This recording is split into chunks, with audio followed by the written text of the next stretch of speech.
আজকের গল্প মৃত মানুষ যখন সফর সঙ্গী। মাঘ মাসে কনকনে শীতের রাত। আমি সেদিন রাতের ট্রেনে বগুড়া থেকে বাড়ি ফিরছি। রাত 10টা 20-এ রংপুর এক্সপ্রেসে উঠলাম। যেহেতু চাটমোহর স্টেশনে রংপুর এক্সপ্রেস দাঁড়ায় না, তাই বাধ্য হয়ে বড়াল ব্রিজের টিকিট কাটতে হলো। বগুড়া থেকে বড়াল ব্রিজে পৌঁছাতে রাত 2:30 বেজে গেল। ছোট্ট একটা স্টেশন, 2-1টা দোকান খোলা আছে। দেখে শুনে এক চায়ের দোকানে বসলাম আর মনে মনে ভাবলাম আর আজ বাড়িতে যাব না, স্টেশনে সকাল পর্যন্ত অপেক্ষা করব। তাই আরাম করে পায়ের উপর পা তুলে বসে চা সিগারেট খাচ্ছি। প্রায় আধ ঘন্টা হয়ে গেল এভাবে বসে থাকতে থাকতে। এদিকে প্রচণ্ড ঠান্ডা আর কুয়াশায় চারিদিক ঢেকে এসছে। নিজে অযাচিত বোকামির জন্য নিজের কাছেই রাগ হচ্ছে। মনে মনে ভাবলাম, দূর, কাল সকালে বের হলেও পারতাম, কি দরকার ছিল অযথা এই রাতে ট্রেনে আসা।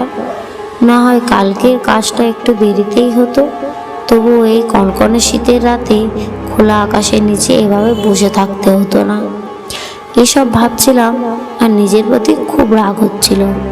কাউকে গাড়ি নিয়ে আসতেও বলিনি, এমনকি কোনো আত্মীয়কে ফোন দেব তার উপায় নেই। ফোনের ব্যাটারি সারা রাস্তায় ফেসবুক চালাতে চালাতেই ডেড হয়ে গেছে। অগত্যা নিরুপায় হয়ে বসে থাকা ছাড়া আর চা সিগারেট খাওয়া ছাড়া আর কোনো উপায় নেই। প্ল্যাটফর্মে কিছুক্ষণ বসে থেকে 3:30 নাগাদ ব্রিজের নিচে নামলাম ঘুরে দেখার জন্য। কিছু দূর এগোতেই দেখলাম আমার বাড়ির পাশে এক পরিচিত জ্যাঠা এক দোকানের পাশে দাঁড়িয়ে জল খাচ্ছে। কাছে যেতেই বলল, কি রে, তুমি এত রাতে কোত্থেকে? আমি কাছের একজন মানুষ পেয়ে কিছুটা উৎসাহিত হলাম। যাক, তাও নিজের একটা মানুষ আছে। আমি বললাম, জ্যাঠা, বগুড়া থেকে আসছি, আপনি এখানে কেন?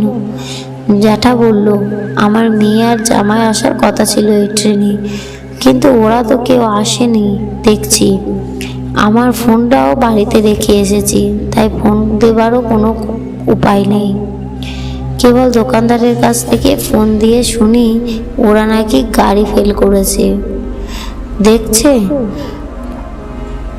তুমি বাড়ি যাবে না? এই বলে, হ্যাঁ যাব, কিন্তু এত রাতে গাড়ি পাই না। যেটা হাসি মুখে কইল, দূর, আমি আছি তো, আমার সাথে যাবে, চলো। আমি মোটামুটি আনন্দে আত্মহারা। যাক বাবা, বাঁচা গেল। নদী পার হয়ে পশ্চিম ঘাটের বটগাছের কাছে এসে সিএনজিতে উঠলাম। বিশ্বাস করবেন না, সিএনজিতে উঠে কিছুক্ষণের মধ্যেই ঘুমিয়ে পড়লাম। এক ঘুম দেওয়ার পর কারোর ডাকে ঘুম ভেঙে গেল। দেখি ওইটা আমার জ্যাঠা। আমাকে বলল, বেটা, তোর বাড়ির পায়া গেছি, নামবি না? আজ আমার বাড়িতে যাই, চল। আমি চোখ খুলে দেখলাম আমার বাড়ির সামনে রাস্তায় সিএনজি দাঁড়িয়ে আছে।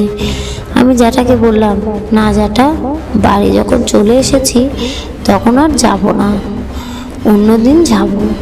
জ্যাঠা বলল, আচ্ছা, ভালো থেকো। আমার মা বাবাকে বলো আমার বাড়িতে বেড়াতে আসতে। আমি বললাম, হ্যাঁ। বাড়ির উঠোনে উঠতে উঠতে শুরু করলাম। কিছুক্ষণ সিএনজির মুখের দিকে ঘুরিয়ে বড় রাস্তার দিকে চলা শুরু করলো। বাড়ির উঠানে দাঁড়িয়ে বুঝলাম সবাই ঘুমিয়ে আছে।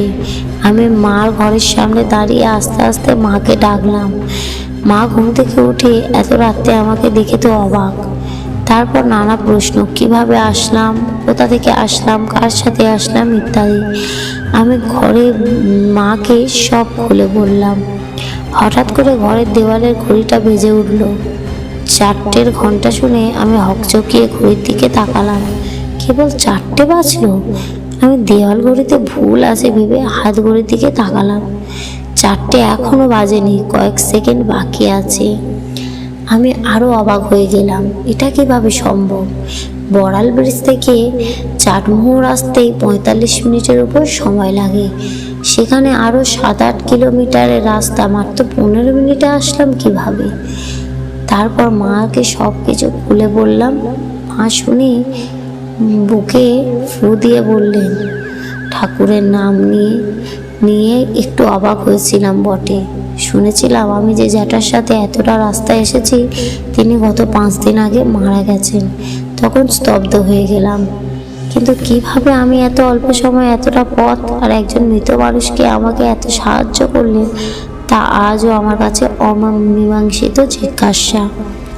কেউ এর সত্য জানলে অবশ্যই জানাবেন। গল্পটি কেমন লাগলো কমেন্ট করবেন এবং একটা লাইক করবেন।